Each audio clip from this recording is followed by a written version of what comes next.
Pag pakiramdam nyo hindi kayo komportable sa nangyayari or may nagta-touch sa'yo, basta Katawan mo uncomfy yan ka, eh. alam mo Your yun body, eh. your rules. Yes. Alam mo yun sa sarili mo, mararamdaman mo na parang, teka lang, parang iba na to.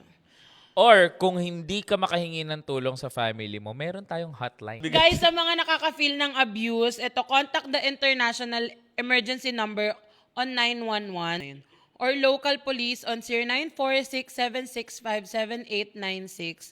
This hotline is available for either male, female, adults, and children, or women and children complaints unit on 0929-492-6752 and 8723-0401 local 7296. Ilalagay naman po namin dyan lahat. Please, screenshot nyo to para kapag kailangan nyo, alam nyo kung sino ang tatawagan nyo.